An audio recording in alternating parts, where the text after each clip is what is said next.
विवेक शौक एक ऐसा एक्टर जो अपनी लाजवाब कॉमेडी के लिए मशहूर हुआ था। किरदार चाहे जैसा भी हो, उसने बड़ी खूबसूरती से हर किरदार को निभाया। एक लंबे अरसे तक अभिनय की दुनिया में अपनी धाक जमा लेने के बाद आखिर यह कलाकार कैसे इतनी जल्दी इस दुनिया से विदा हो गया? वो क्या वजह थी जिसके चलते इन्होंने एक ऐसा आत्मघाती कदम उठा लिया जिसने इनकी जान ले ली? वारिधि मंथन की इस पेशकश में आज हम आपको अपने दौर के एक बेहद शानदार अभिनेता विवेक शौक की जिंदगी की कहानी बताएंगे। विवेक शौक का जन्म हुआ था 21 जून 1963 को चंडीगढ़ में। कम उम्र में ही इनके माता पिता की मौत हो गई। इनके बड़े भाई बहनों ने इनकी देखभाल की और इन्हें पढ़ाई लिखाई करवाई। चंडीगढ़ में ही इन्होंने अपनी शुरुआती पढ़ाई की और फिर आगे की पढ़ाई भी इन्होंने चंडीगढ़ के इंडो स्विस कॉलेज से की। कॉलेज के दिनों में इनके दोस्तों ने जिद करके इन्हें अपने साथ कॉलेज में ही होने वाले एक नाटक में शामिल कर लिया। दोस्तों का दिल रखने के लिए इन्होंने उस नाटक में हिस्सा लिया और इनकी एक्टिंग को लोगों ने बड़ा पसंद किया। लोगों से मिली तारीफ ने इनके भीतर अभिनय को लेकर दिलचस्पी पैदा कर दी। कॉलेज के बाद भी इन्होंने एक्टिंग करना जारी रखा और चंडीगढ़ में होने वाले थिएटर नाटकों में काम करना शुरू कर दिया। थिएटर के दौरान ही इनकी मुलाकात महान कॉमेडियन जसपाल भट्टी से हुई और उनसे इनके इतने अच्छे संबंध हुए कि जसपाल भट्टी उन्हें अपना बेटा मानने लगे थे। जसपाल भट्टी के साथ ही ये पहली दफा दूरदर्शन पर नजर आए कॉमेडी शो उल्टा पुल्टा में। इस कॉमेडी शो को उन दिनों खूब पसंद किया गया था और जसपाल भट्टी के साथ साथ विवेक शौक को भी इस शो से काफी लोकप्रियता मिली थी। विवेक की कॉमेडी टाइमिंग लोगों को भा गई। इस शो के बाद तो विवेक शौक जसपाल भट्टी की टीम का अभिन्न हिस्सा बन गए थे।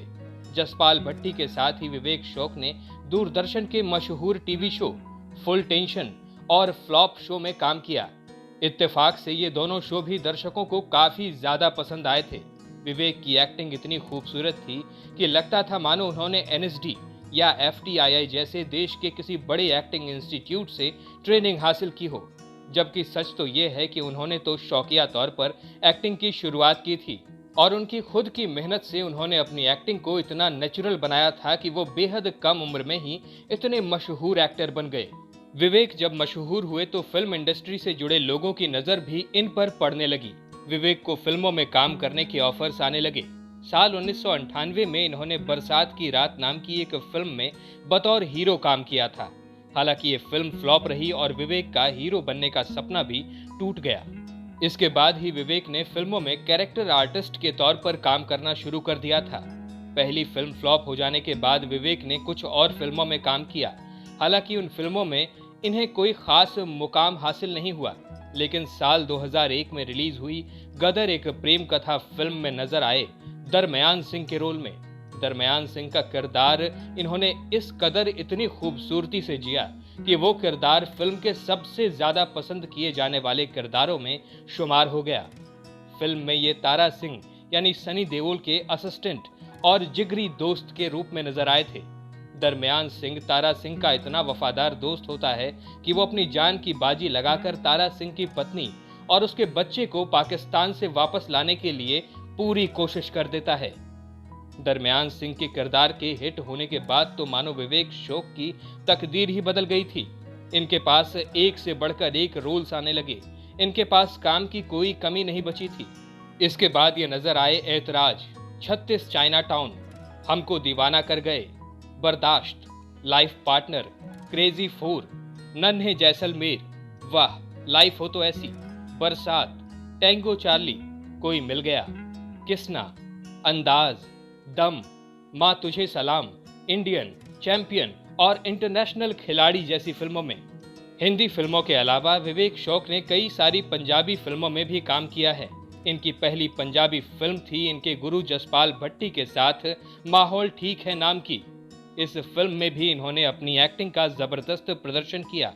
इसके अलावा ये यारा नाल बहार, मिट्टी वाजा मारदी, चक दे फट्टे, अपनी बोली अपना देश, लगदा इश्क हो गया, मिनी पंजाब, नलायक, असानु मान वतनादा, जी आया नू और लायन ऑफ पंजाब जैसी सुपरहिट पंजाबी फिल्मों में नजर आए थे। साल 2000 के दशक में विवेक शौक की किस्मत इन पर इस कदर मेहरबान थी कि इन्हें एक से बढ़कर एक फिल्में मिल रही थीं। बॉलीवुड के बड़े सितारों संग स्क्रीन शेयर करने का मौका मिल रहा था। हर बड़ा डायरेक्टर अपनी फिल्म में इन्हें लेना चाहता था और इसी दौरान इन्हें टीवी कॉमर्शियल भी मिलने लगे थे। इन्होंने नोकिया, वेस्मॉल केश काला और HCL कंप्यूटर्स के लिए एडवर्टाइज भी किया। इसके अलावा और भी कुछ ब्रांड्स थे जिनके लिए विवेक शौक ने काम किया। कुल मिलाकर कहा जा सकता है कि इस दशक में विवेक शौक पर धन की बारिश हो रही थी और उनकी जिंदगी में खुशियां ही खुशियां आ रही थीं। लेकिन जब सब कुछ अच्छा चल रहा था, तब विवेक शौक के सिर पर एक सनक सवार हो गई। एक ऐसी सनक जिसने आखिरकार इनकी जान ही ले ली। दरअसल विवेक शौक का वजन तेजी से बढ़ने लगा था, इनका पेट निकलने लगा था।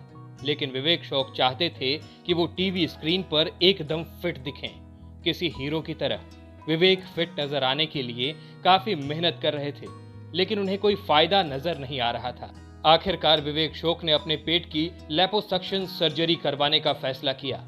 मुंबई के थाने के एक अस्पताल में इन्होंने 3 जनवरी 2011 को लिपोसक्शन सर्जरी करवा ली। लेकिन इस दौरान विवेक ने डॉक्टरों से एक ऐसी बात छिपा ली जिसे उन्हें बिल्कुल नहीं छुपाना चाहिए था। साल 2003 में इन्हें दिल की समस्या हुई थी और इनकी एंजियोप्लास्टी उस वक्त करनी पड़ी थी, और तभी से ये एस्पिरिन और क्लोपिडोग्रीन नाम की दवाई खा रहे थे। ऑपरेशन के कुछ हफ्तों पहले से ही उन्होंने ये दवाइयां खानी छोड़ दी थीं और इनकी यही लापरवाही इनकी मौत की वजह बन गई। लिपोसक्शन ऑपरेशन होने के कुछ ही घंटों बाद विवेक की तबीयत बिगड़ने लगी। उन्होंने कुछ ही घंटों के अंतराल के बाद एक 3 हार्ट अटैक का सामना किया। इनकी तबीयत ज्यादा बिगड़ने लगी तो इन्हें मुंबई के जुपिटर हॉस्पिटल में ले जाया गया। वहां ये कोमा में चले गए और इनको लाइफ सपोर्ट सिस्टम पर रखना पड़ा। डॉक्टरों ने तमाम कोशिश की, लेकिन विवेक शौक की तबीयत में कोई सुधार नहीं हुआ और आखिरकार 10 जनवरी 2011 को विवेक शौक इस दुनिया को हमेशा के लिए छोड़कर चले गए। विवेक की मौत के बाद डॉक्टरों को उनकी पिछली मेडिकल हिस्ट्री के बारे में जानकारी मिली थी। डॉक्टर बेहद हैरान थे कि आखिर विवेक ने उनसे इतनी बड़ी बात क्यों छुपाई। जिस वक्त विवेक की मौत हुई थी उस वक्त उनकी उम्र महज 47 साल थी। विवेक शौक निरंकारी बाबा के बड़े भक्त थे और उनके मिशन के फॉलोअर भी थे। मौत के बाद इनका अंतिम संस्कार भी मुंबई के निरंकारी मिशन आश्रम में ही हुआ। विवेक की अंतिम यात्रा में इनके गुरु जसपाल भट्टी भी शामिल हुए थे। वहीं बॉलीवुड में भी इनकी मौत पर मातम पसर गया था। सनी देओल विवेक शौक के दोस्त थे और उन्हें इनकी मौत की खबर से बेहद दुख पहुंचा था। वहीं अक्षय कुमार भी इनकी मौत की खबर से बेहद उदास हुए थे। पंजाबी फिल्म इंडस्ट्री के भी कई बड़े सितारों ने विवेक के यूं इस तरह चले जाने पर दुख जाहिर किया था। विवेक शौक की मौत पर स्वर्गीय जसपाल भट्टी ने कहा था, मैंने 25 सालों तक विवेक के साथ काम किया। मेरे कई जानने वालों को ये लगने लगा था कि जैसे वो मेरा सगा संबंधी हो। विवेक जब बहुत छोटा था तभी उनके माता पिता की डेथ हो गई थी। मेरे लिए वो मेरे बच्चे जैसा था, मेरे भाई जैसा था और वो मेरा शिष्य भी था। विवेक बेहद मेहनती था। 1984 के सिख दंगों की बात करते हुए जसपाल भट्टी ने कहा था, चंडीगढ़ में कर्फ्यू लगा था।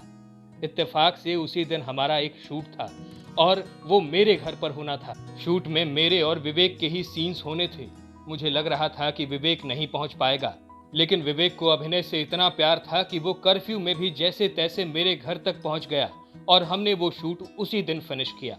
विवेक शौक से जुड़ा एक और किस्सा बताते हुए जसपाल भट्टी ने बताया था, कुछ दिन पहले ही मैं और विवेक फिल्मों और नाटकों के स्क्रीन प्ले के बारे में बात कर रहे थे। फिर अचानक ही मैंने कहा कि दुनिया का हर स्क्रीन प्ले भगवान के बनाए स्क्रीन प्ले के सामने छोटा है। भगवान के स्क्रीन प्ले में ना तो आप अपनी तरफ से कुछ भी फालतू जोड़ सकते हैं और ना ही अपनी तरफ से ज्यादा इम्प्रोवाइजेशन कर सकते हैं।